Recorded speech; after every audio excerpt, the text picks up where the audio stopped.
오늘 보실 말씀은 시편 3편 1절에서부터 8절까지 말씀입니다.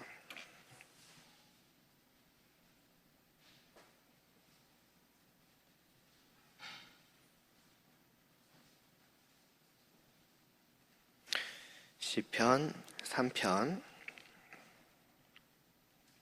1절부터 8절까지 말씀 함께 봉독하겠습니다. 여호와여, 나의 대적이 어찌 그리 많은지요. 일어나 나를 치는 자가 많으니이다. 많은 사람이 나를 대적하여 말하기를 그는 하나님께 구원을 받지 못한다 하나이다. 여호와여, 주는 나의 방패시요 나의 영광이시요 나의 머리를 드시는 자이시니이다. 내가 나의 목소리로 여호와께 부르짖으니 그의 성산에서 응답하시는도다. 셀라. 내가 누워 자고 깨었으니 여호와께서 나를 붙드심이로다. 천만인이 나를 애워싸 진친다 하여도 나는 두려워하지 아니하리이다. 여호와여, 일어나소서. 나의 하나님이여, 나를 구원하소서. 주께서 나의 모든 원수의 뺨을 치시며 악인의 이를 꺾으셨나이다. 구원은 여호와께 있사오니 주의 복을 주의 백성에게 내리소서. 셀라. 아멘. 우리는 1편에서 어떤 사람이 복이 있는가라고 할 때에 성도들, 곧 하나님의 편에 서서 하나님께로 나아가는 그 길을 걸어가는 사람들이 이제 복이 있다는 것과, 그러나 반대로 그 길 밖에 있는 자들, 곧 하나님과 함께하지 않고 자기들의 길을 가는 자들은 거꾸로 복되지 않다라는 것을 이제 보았습니다. 그리고 나서 이제 2편에서는 그런데 그와 같이 하나님을 떠난 자들, 곧 그 악인들은 그냥 하나님을 떠나서 살아가기만 하는 것이 아니라 그들은 하나님을 적극적으로 대적하더라. 하나님을 공격하며 하나님의 존재를 이제 없이 하려고 이제 한다라는 것을 이제 보았습니다. 물론 하나님은 그들의 그 모든 행위들을 비웃으시지요.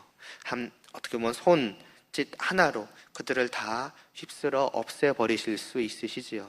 그러나 그러함에도 불구하고 하나님께서는 자신의 아들을 보내사 또 그런 자들까지도 구원코자 하시니 그 악인들을 향하여서도 어쩌면 속히 하나님께로 돌아오라고, 이 복된 길로 돌아오라고 이제 말씀을 이제 하였었습니다.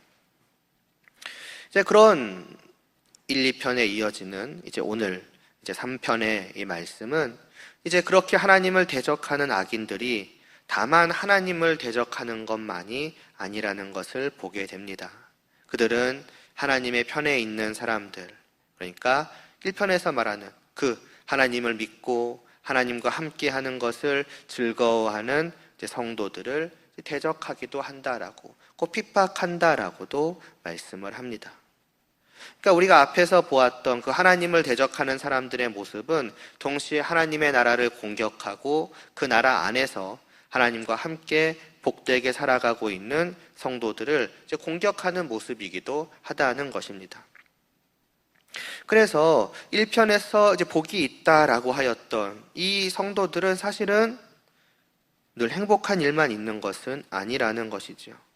하나님을 처대적하는 이제 악인들과 함께 이제 이 세상을 살아가다 보니 그들로 인해서 혹은 어떤 사람이 아니라도 그 하나님을 떠난 이 세상 어떤 자체로 인해서 힘들고 괴롭고 슬퍼하게 되는 일들도 많이 생기는 것입니다. 이 시편 3편은 바로 그러한 성도의 시이지요. 그러니까 노래를 부르되 즐거워서 부르는 노래는 아닌 것입니다. 이 3편을 시작하자마자 뭐라고 합니까? 여호와여, 나의 대적이 어찌 그리 많은지요. 일어나 나를 치는 자가 많으니이다 라고 하나님께 부르짖고 있는 것입니다. 그렇다면 이 사람들은 왜 이렇게 성도를 핍박하는 것입니까? 그냥 하나님만 대적하면 되지, 하나님만 없다고 하면 되지, 왜 하나님을 따르는 그들까지도 공격의 대상 안에 넣느냐는 것입니다. 이유는 하나입니다. 이 성도들이 자신들과 다르기 때문입니다. 다른 편인 것입니다. 말하자면 자기들은 하나님의 편이 아닌데, 자기들은 하나님께 속한 자들이 아닌데, 저들은 하나님의 편, 하나님께 속한 자인 것이지요. 자기들은 하나님의 나라 밖에 있는, 말하자면 다른 나라, 적국의 사람들인데, 성도는 하나님의 나라 안에 살아가는 사람들이기 때문이죠. 그렇기 때문에 싫어하고 미워하는 것입니다. 자기들의 대적인 하나님을 싫어하고 미워하고 공격하려는 것처럼 그 하나님께 속한 나라 전체를, 말하자면 그들의 적국을, 그 적국에 속해 있는 이 백성인 성도들을 핍박하는 거죠. 그게 이유입니다. 그래서 예수님은 요한복음 15장에서 말씀하지 않으십니까? 세상이 너희를 미워하면 너희보다 먼저 나를 미워한 줄을 알라고. 너희는 세상에 속한 자가 아니요 도리어 내가 너희를 세상에서 택하였기 때문에 세상이 너희를 미워하느니라고. 단 그 하나의 이유입니다. 우리가 무슨 어떤 다른 잘못을, 그들에게 밉보일 무언가를, 어떤 나의 실수나 그런 자잘한 여러 가지 이유들이 아니라 단 하나입니다. 소속의 문제인 것이죠. 너는 나와 다른 소속이 아니냐, 그러니 내가 너를 공격하는 것이라는 것입니다. 이는 다만 과거의 일만은 아니지요. 오늘날에도 이런 일들은 얼마든지 있을 수가 있습니다. 회사에서나 어떤 다른 곳에서나 사람과 사람이 살아가는 모든 곳에서, 아니면 꼭 어떤 사람으로 인한 것이 아니더라도 내가 성도이기 때문에 성도로서, 하나님께 속한 자로서 하나님을 바라보며 하나님을 향하여 하나님의 말씀을 따르며 살아가려 하는 그 모든 시간 동안에 그것으로 말미암아서 생기는 사람이든 환경이든 어떤 결과든 여러 가지 어려움들은 얼마든지 있을 수 있습니다. 아무리 생각해도 그것은 내 입장에서 보면 논리적으로 왜 이런 일이 생기는지 알 수 없을지 모릅니다. 그러나 그것은 아까도 말했던 것처럼 당연한 것입니다. 꼭 그렇게 되어져야 할 이유가 있는 것이 아니라 내가 살아가는 그 모습 자체가 다른 편에 속해 있음을 보여주고 있는 것이기 때문에 저들의 미움의 대상이 되는 것입니다. 아니, 단순히 사람의 문제가 아니지요. 이 세상을 말하자면 자기 것으로 삼고 있는 그 마귀가 곧 우리를 자신의 대적으로 삼고 집어삼키고 어떻게든 끌어내리려고 하고 있는 것입니다. 다르게 말하면 세상 전체가 우리의 적인 셈이지요. 그렇다면 우리에게 그런 일이 생길 때 어떻게 하겠습니까? 결국 우리도 이 시인처럼 하나님께 말씀드리지 않겠습니까? 여호와의 나의 대적이 어찌 그리 많은지요. 일어나 나를 치는 자가 많으니이다라고. 단순히 이 표현이 어떻게 보면 주목할 것이 아니라 그가 어떠한 심정으로 지금 이러한 고백을 하는지가 중요할 것입니다. 정말 깊은 상실감 속에서, 절망감 속에서, 두려움과 불안 속에서 눈물을 흘리는 그러한 마음으로 말 그대로 하나님께 부르짖고 있는 그것이 어쩌면 오늘 우리들이 살아가는 상황들 속에서 하나님께 아뢰게 되는 그러한 기도가 아닐까 생각이 됩니다.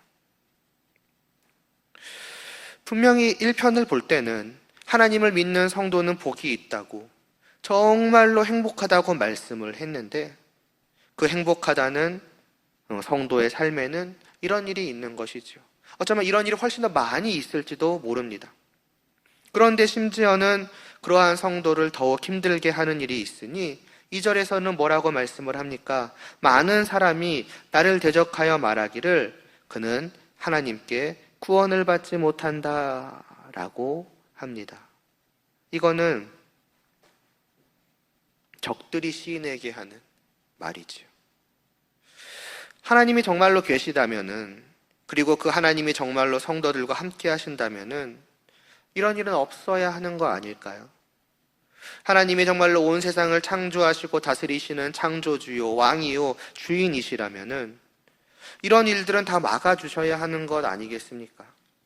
아니, 애시당초 이런 일이 생기기도 전에 성도에게 나쁜 짓을 실제로 하기도 전에 그러한 음모를 꾸미고 시도를 하려는 사람들을 크게 혼내셔서 그런 짓을 못하게 하신다거나, 아니면 그들이 성도를 괴롭히려는 그 순간에 나타나서 막아주시고 지켜주시던지 그런 식으로 해야 되는 것 아닙니까?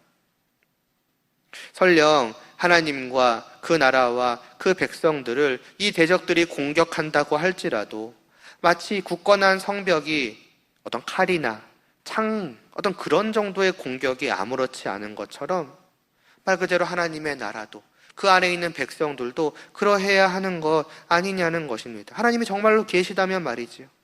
그래서 이전에 보았던 그 2편에서 아까 시작하면서도 말씀드렸던 것처럼 하나님께서는 그러한 대적들이 하나님을 향해서 꾸미는 음모나 공격들을 비웃으신다고 분명히 말씀하지 않으셨습니까? 그런데 왜 현실은 오히려 반대로 말하자면 하나님의 나라에 굳건해 보였던 성벽이 불타고 무너져 내리며 그 안에 거하는 자들이 저 대적들의 공격에 휩쓸리는 것처럼 성도들은 세상의 핍박 앞에서 어찌하지 못하고 괴로워하며 부르짖기만 하느냐는 것입니다. 그러니 이제 적들은 이제 한 걸음 더 나아가는 것입니다. 아예 말하며 놀리기까지 하는 거죠.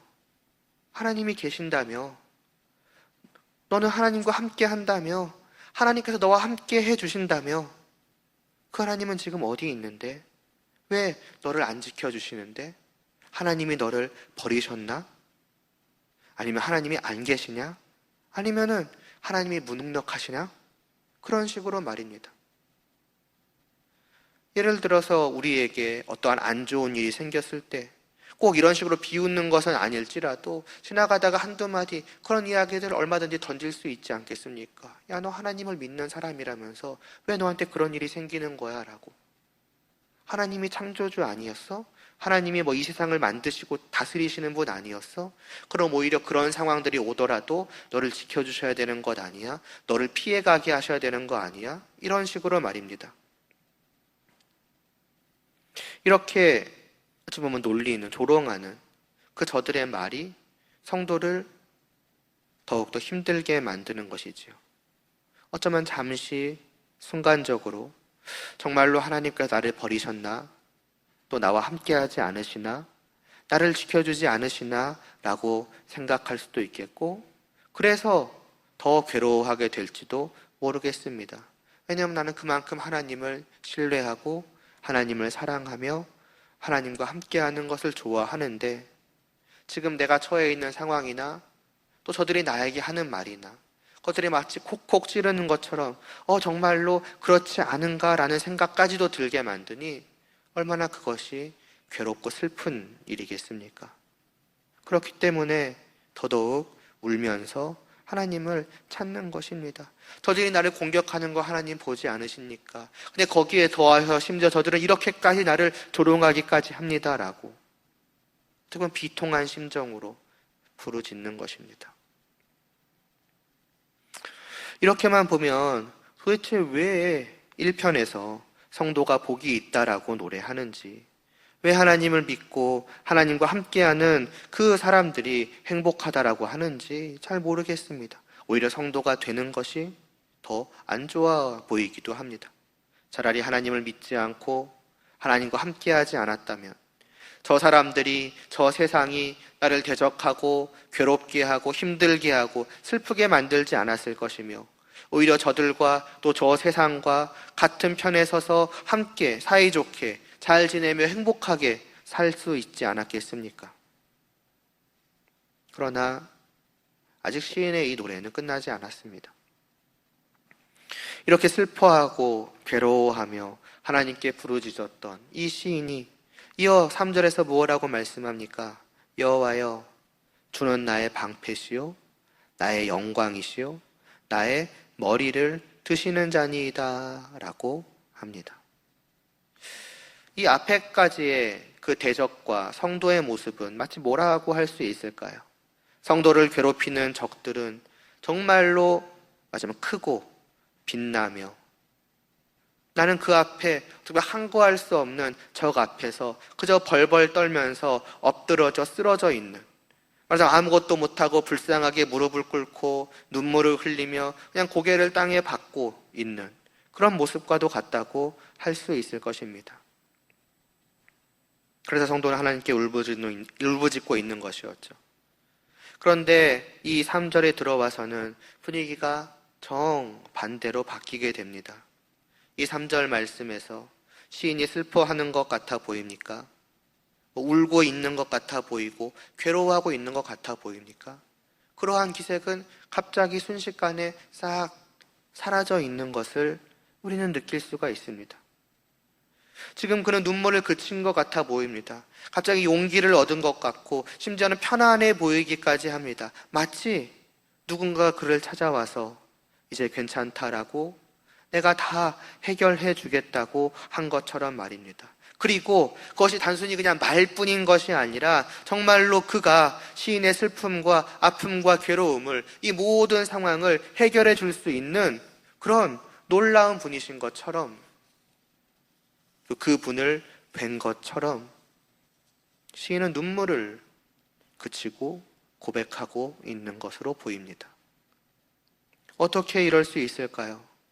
실제로는 여전히 아무것도 바뀐 것은 없을 것입니다. 여전히 나의 모습은 아까 말씀드린 것처럼 그 두려운, 항거할 수 없는 큰 그 대적 앞에서, 말하자면 그의 칼날 앞에서 그저 무릎 꿇고 엎드려 고개 숙이고 있는 그러한 비참한 모습일 텐데 말입니다. 그것은 이 시인이 자기가 부르짖은 바로 그 하나님을 생각하게 되었기 때문이 아니겠습니까? 그리고 그 하나님이 어떠한 분이신지를 다시 생각하게 된 것입니다. 다르게 말하면 곧 그가 그 기도 가운데, 이 고백 가운데에서 다시금 자신의 하나님을 바라볼 수 있게 되었던 것입니다. 그러고 보니까 내가 지금 울며 부르짖으며 기도드리고 있는 그 하나님은 어떤 분이셨지? 맞다. 그분은 온 세상을 창조하신 정말 힘과 능력을 가지고 계신 분이시지 않은가? 그분은 언제든 나를 지켜주실 수 있고 구해주실 수 있는 분이 아닌가?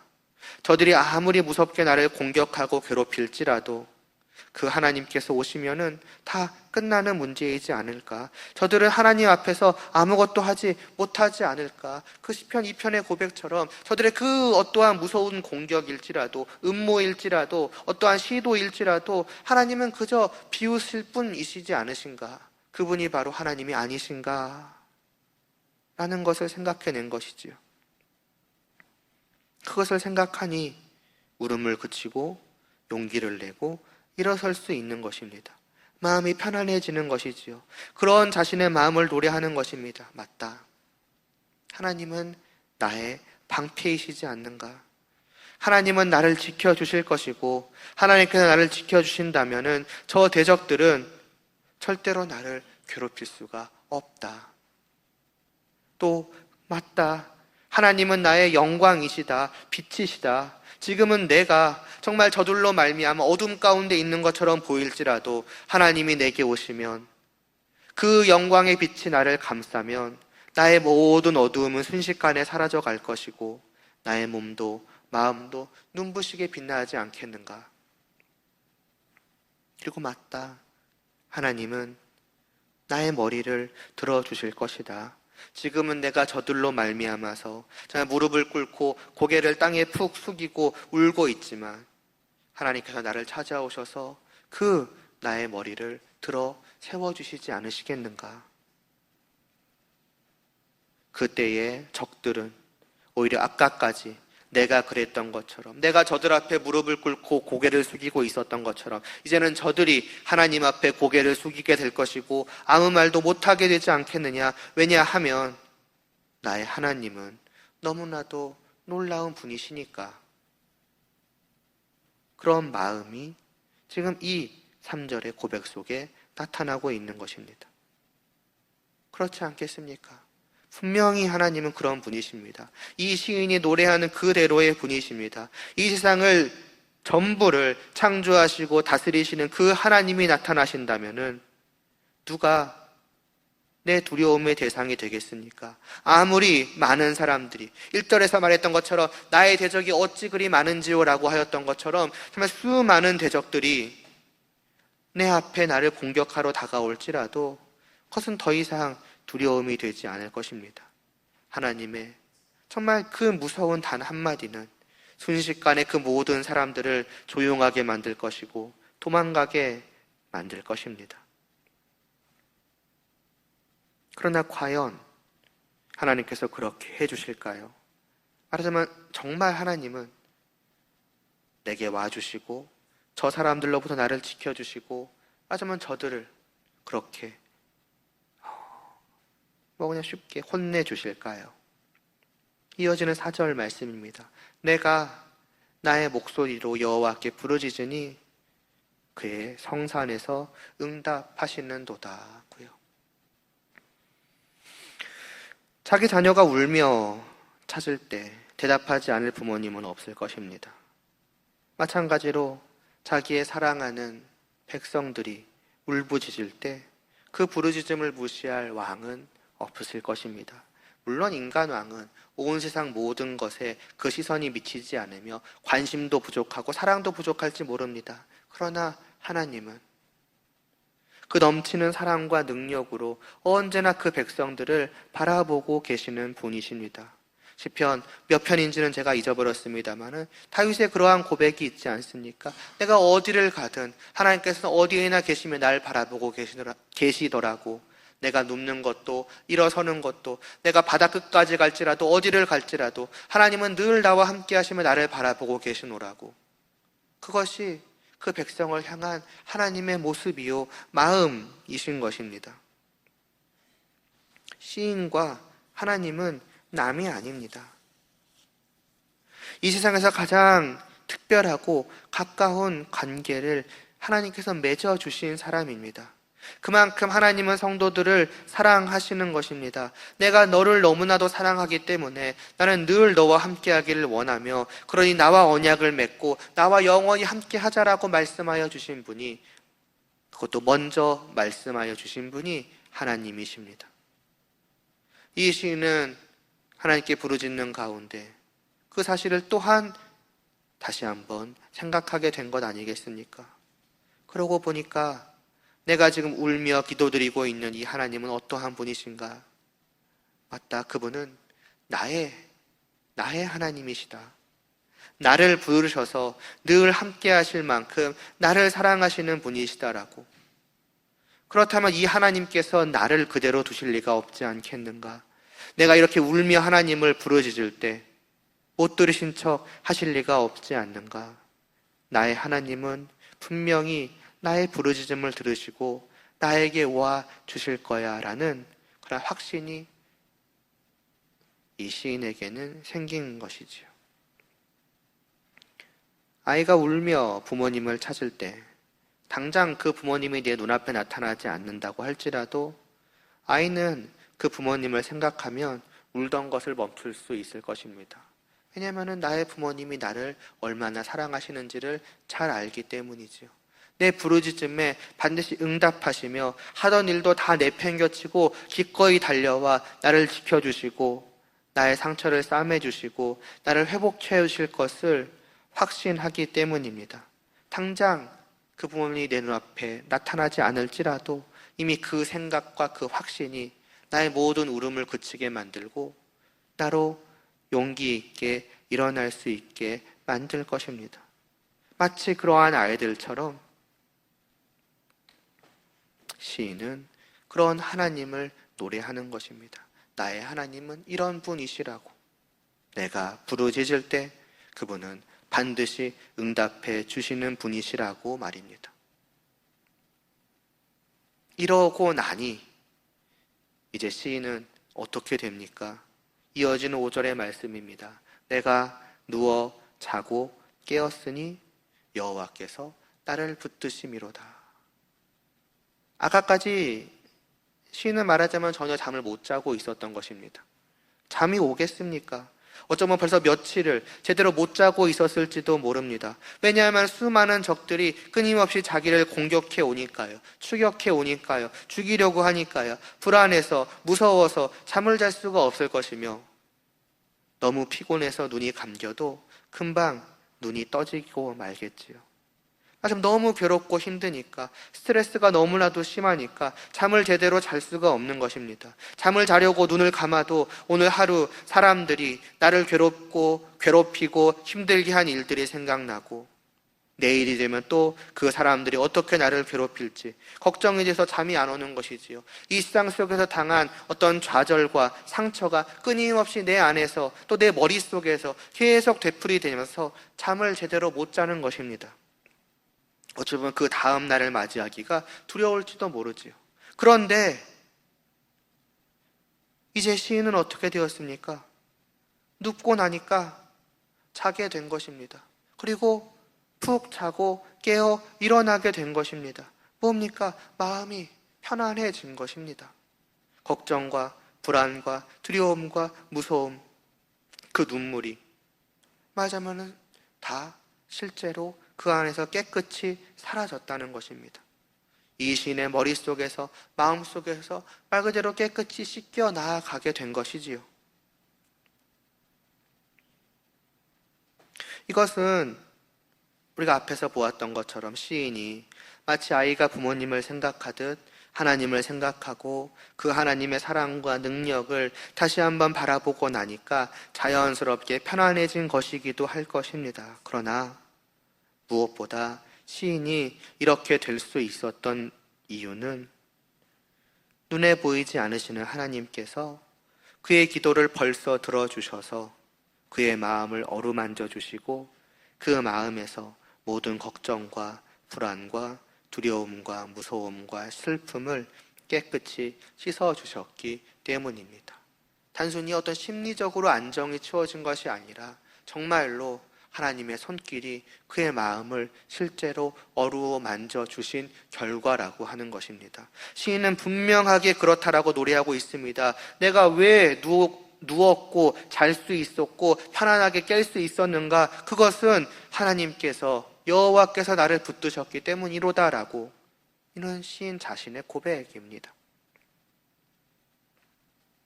내가 어떻게 이렇게 편안하게 자고 일어날 수 있었지? 자기도 놀라운 것이지요. 분명히 아까까지, 어제까지 불안하고 무서워서 잠도 제대로 못 자는데 어떻게 된 걸까?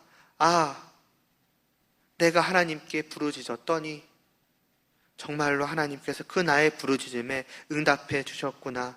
내게 오셔서 내 마음과 영혼의 슬픔의 걱정과 무서움을 깨끗하게 씻어 주셨고 그 대신에 나의 마음에 편안함을 주셨구나. 말하자면 이 5절의 말씀을 길게 늘리면 바로 그런 말이 될 것입니다. 시인 자기가 그렇다고 노래하고 있는 것입니다. 하나님께 말이죠. 하나님, 정말로 저의 기도를 들어주셨군요. 정말로 저를 찾아와 주셨군요. 라는 거죠. 이런 시인이 이제 어떠한 마음으로 노래하고 있는지 상상이 되지 않습니까? 그래서 시인은 이제 또 이렇게 노래합니다. 천만인이 나를 애워싸 진친다 하여도 나는 두려워하지 아니하리이다고요. 이제 시인에게는 더 이상 두려움이 없는 것입니다.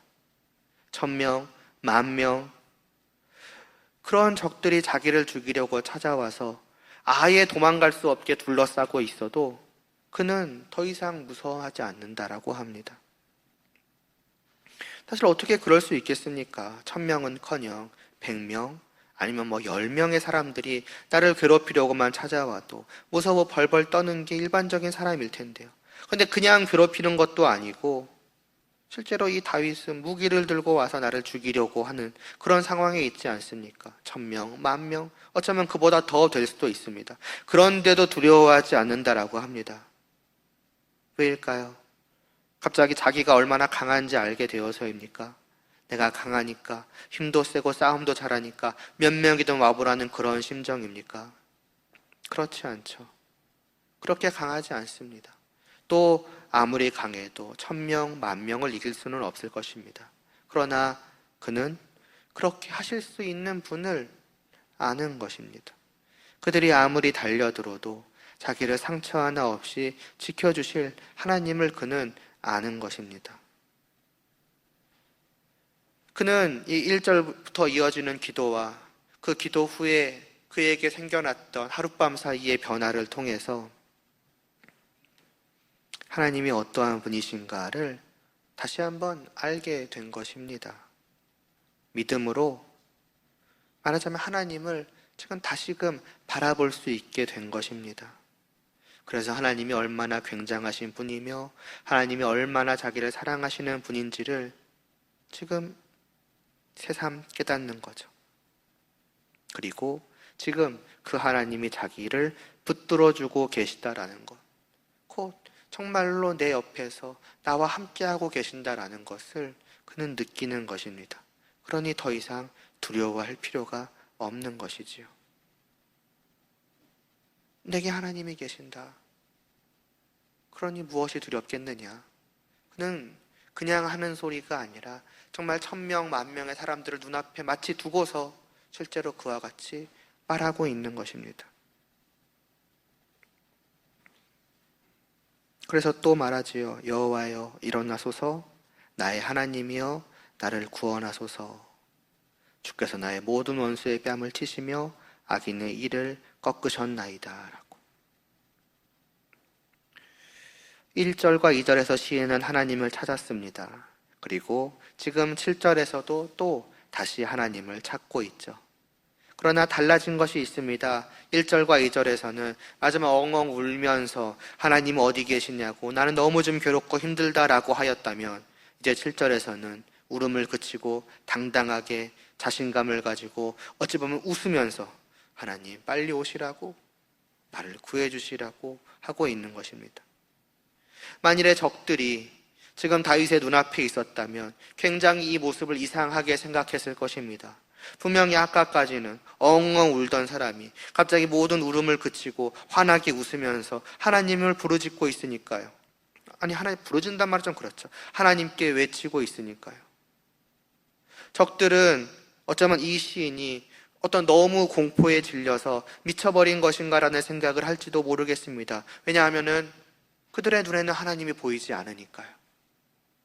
그러나 이 시인의 눈에는 지금 하나님께서 자기에게 오고 계시는 것이 보인 것입니다. 아니, 이미 자기에게 와 계시는 것이 보이고 있는 것입니다. 물론 정말 이 눈으로 보는 것은 아니지요. 그러나 그 믿음으로 알고 있는 것입니다. 마치 눈으로 보는 것처럼 환하게 하나님이 자기와 함께하고 계심을 바라보고 있는 것입니다.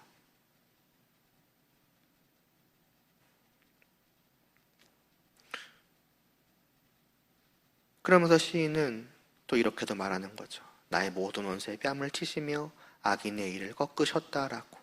이미 시인의 눈에는 잠시 뒤에 일어날 일들이 보이고 있는 것입니다. 하나님께서 오셔서 자기의 적들을 물리치시는 그 모습이, 자기를 구원해 주시는 그 모습이, 저 대적들을 말하자면 쓸어버리시는 그 모습이 말입니다. 그래서 시인은 마지막으로 이렇게 노래를 하는 것입니다. 구원은 여호와께 있사오니 주의 복을 주의 백성에게 내리소서라고 말입니다.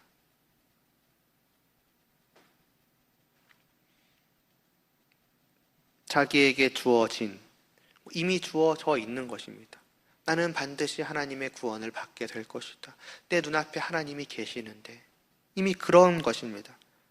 그리고 이제 시인은 그러한 구원을, 그 주의 복을 주의 백성들에게도 주시라고 이제 간구하고 있는 것입니다. 곧 자기에게만이 아니라 다른 하나님의 백성들에게도, 다른 모든 성도들에게도 이런 복을 주시라고 부탁드린 것입니다. 이미 봐온 것처럼 사실 이 시인이 당한 일은 결코 행복한 일이 아닙니다. 심지어는 이 마지막 찬양을 하고 있는 그 순간에도 지금 이 시인이 노래하고 있는 구원은 아직 그의 눈앞에 실제로 펼쳐지지는 않았을 것입니다. 그러니 여전히 눈으로만 볼 때는 그를 둘러싼 상황은 결코 행복한 상황이 아니며 여전히 환난 가운데, 핍박 가운데 있는 것입니다. 아까까지 그는 적들이 자기를 괴롭히고 죽이려고 한 일로 인해서 잠도 제대로 자지 못할 만큼 괴로워하고 힘들어하고 있었고, 그 적들은 지금도 물러간 것이 아니라 여전히 자기를 죽이려고 달려오고 있습니다. 그런데 이 시인은 자기가 당했고 또 지금도 당하고 있는 그 일을 복이라고 이제는 말하고 있는 것입니다. 그것도 어찌 보면 나만 즐기기 아까워서, 나만 누리기 아까워서 다 같이 누리기를 원하는 그런 놀라운 복이라고 말입니다. 그래서 다 같이 마지막 진수성찬을 나 혼자 먹는 게 너무 아까워서 다 같이 먹기를 바라는 어떤 그러한 마음으로 저들에게도 다 나에게 주신 이 복을 주어 말하자면 누리게 하시라고, 누리게 하여 주시라고 말하고 있는 거죠. 왜일까요? 그 힘든 일을 통해서 하나님을 다시 한번 알게 되고, 그 하나님이 나와 함께 하신다는 것을 알게 되었고, 그 하나님이 나를 붙들어 주심이 얼마나 놀라운 것인지를 경험하게 되었고, 그 하나님의 사랑과 은혜를 다시 한번 받아 즐기며 더 깊이 누리게 되었기 때문입니다. 3절부터 7절까지의 말씀을 보지 않았습니까? 그가 편안히 자고 일어나는 것을 보았고, 그것이 하나님께서 찾아오셔서 그의 마음을 붙들어 주신 것이라는 것도 보지 않았습니까? 이 시인은 그것을 경험하였고, 그때에 그의 마음에 너무나도 큰 기쁨과 감격과 행복으로 가득 찼던 것입니다. 아까까지의 그 큰 슬픔과 괴로움과 눈물을, 그리고 지금도 내 눈앞에 닥쳐있는 그 슬픔과 괴로움과 눈물을 완전히 뒤덮어버리고 없애버릴 만큼 큰 기쁨과 감격과 좀 행복 가운데 지금 그는 있는 것입니다. 이것은 그것을 경험한, 이것을 느껴본 사람만이 알 수 있는 정말로 큰, 그리고 정말로 참된 기쁨이요, 감격이요, 행복일 것입니다. 곧 하나님께서 이것을 주셔서 받은 사람만이 알 수 있는 것이고, 성도는, 이 시인은 그것을 받아 보니까 너무나도 복된 것이죠. 그래서 말하는 것입니다. 하나님이 주신 이 구원을, 이 행복을 받아보니 너무나도 좋습니다. 정말 너무나도 좋습니다. 그러니까 이것을 저에게만 주지 마시고 다른 모든 하나님의 백성들에게도 주시옵소서. 그들도 이 세상에서 얻을 수 없는 이 놀라운 행복을 즐기게 하여 주시옵소서 하는 것입니다. 그냥 보면 어쩌면 우리는 이것을 왜 이걸 나한테도 주라고 하는 거야? 라고, 나는 받기 싫다라고, 아무리 봐도 이것은 보통 괴로움이 아닐 텐데 라고 생각할지도 모릅니다. 그러나 한편으로는 어쩌면 우리는 이것을 이 시인만큼은 아닐지라도 정말 무슨 생명이 오가는 그런 칼과 창이 실제로 날아드는 그런 핍박 정도는 아닐지라도, 그러나 살아가는 동안에 성도로서 살아가다가 나름대로 핍박 속에 있어와 봤고, 그래서 그 핍박 가운데서 이 한 명의 성도가 누리는 것과 어떤 같은 비슷한 그러한 구원의 그 복됨의 경험을 또한 했을지도 모릅니다.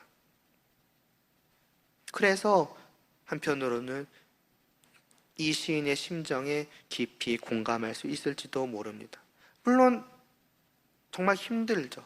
엄청나게 슬프고 괴롭고 정말 어떻게 보면 울부짖으며 어찌할 바를 몰라 할지도 모릅니다. 그러나 그러한 시간들을 통해서 찾아오는 그 행복은 앞에 있었던 그것과 정말 비교할 수 없을 만큼 너무나도 큰 것입니다. 그래서 이 시인의 어떤 심정에, 이 간구에 전혀 공감하지 못하고 왜 이런 것을 도대체 나에게까지 넘기려고 하는가라는 식으로 생각하고 있는 우리의 생각을 호간다면 이렇게 말할 것입니다. 나는 당신이 왜 이것을 싫어하는지 안다라고, 누가 힘들고 괴로운 것을 좋아하겠느냐고. 그런데 내가 경험해 보니 이것은 힘든 것이 아니며 괴로운 것이 아니라고. 왜냐하면 그 뒤에 비교할 수 없는 기쁨과 행복이 찾아오기 때문이다. 하나님께서 그것을 우리에게 주시기 위해서 그 앞에 잠시 이러한 세상의 핍박 가운데 우리를 두신 것이었다. 그리고 그 뒤에 찾아오는 그 복락은 반드시 그분께서 우리에게 주실 것이다. 아직 그것을 받아 즐겨보지 못했기 때문에 싫어할지 모르지만 이 선물을 받아본다면 정말로 그것은 너무나도 좋다는 것을, 오히려 왜 더 일찍 이것을 받지 못했을까라고까지도 생각할지 모른다. 아마 그런 식으로 우리에게 말하지 않았을까요? 그리고 만약 우리가 정말로 이 시인의 간구처럼, 바램처럼 하나님께서 주셔서 이것을 받게 된다면 결국 우리도 똑같이 말하게 될 것입니다. 정말로 좋다라고, 정말로 복되다라고. 하나님이 나와 함께 하시며 나를 구하여 주신다는 것이 이러한 것이었구나. 하나님과 함께 한다는 것이 이러한 것이었구나. 라고 우리는 할 것입니다. 다시 이제 우리는 한 주의 절반을 또 살아왔고 또 내일부터 또 남은 한 주의 절반을 살아가게 될 것입니다. 분명 수많은 상황들이 우리를 괴롭고 힘들고 또 어렵게 만드실 것입니다. 왜냐하면 우리가 성도로 살아간다면 어쩔 수 없이 우리는 하나님을 떠난 세상과 부딪힐 수밖에 없을 것입니다. 사람과 부딪히든 환경과 부딪히든 무엇으로든 우리는 그렇게 되기가 쉽습니다. 그러나 그러한 시간들 속에서 우리가 이 시인의 이 모든 고백을 기억하며 이와 같이 시인과 같이 때로는 울부짖으며 그 가운데에서 하나님이 나와 함께 하심을 경험하게 된다면 분명 우리는 시인처럼 정말 기쁨의 찬양으로 결국에는 3절부터 7절까지의 이 노래들로 우리의 마음이 변화되게 될 것이며, 그래서 우리의 모든 삶은 어떠한 상황이나 환경의 변화 속에서도 변치 않는 만족과 기쁨이 가득할 것입니다. 곧 자족함이 우리 안에 가득하게 될 것입니다. 이러한 삶을 또 이 말씀을 붙들고 한 주간의 남은 시간 동안에 그리고 그 이후로의 모든 시간도 하나님의 은혜로 풍성하게 누리실 수 있게 되기를 갈망하며 함께 기도드리겠습니다. 하나님 아버지, 이 땅에서 살아가는 우리의 삶은 결코 녹록지가 않으며 오히려 여러 가지 일들로 말미암아 끊임없이 우리에게 슬픔을 가져다 줄지도 모르고 괴로워 울부짖게 만드는 상황이 있을지도 모릅니다. 그러나 하나님께서 우리를 그러한 상황 가운데 처하게 하신 것은 또한 그 뒤에 찾아오는 하나님을 경험하여 알게 되는 넘치는 복락을 주시기 위함이라는 것을 이 말씀을 통해서 보오니 이 한 주간의 남은 시간 동안 우리가 성도로서 살아가기를 그치지 않게 하여 주시옵소서. 그 삶 가운데 그 어떠한 벽이 우리 눈앞에 찾아오고 그 어떠한 핍박이 우리를 둘러쌀지라도 성도로서 살아가기를 포기하지 않게 하여 주시옵시고 오히려 더욱 힘써 그리 살아감으로 말미암아 그 모든 괴로움 속에서 하나님이 우리의 마음을, 우리의 영혼을 깨끗하게 정말 씻겨주시고 넘치는 기쁨으로, 넘치는 평안으로 가득 채워주심을 경험할 수 있도록 하여 주시사 정말 하나님의 성도로서 살아가는 그 기쁨이 바로 이 땅에서 우리가 누리는 진실된 기쁨이라는 것을 다만 귀로 듣고 머리로만 아는 것이 아니라 믿음으로 받고 삶 가운데 경험하여 풍성하게 누려 알 수 있는 그러한 저희들 될 수 있도록 은혜를 베풀어 주시옵소서. 예수님의 이름으로 기도드리옵나이다. 아멘.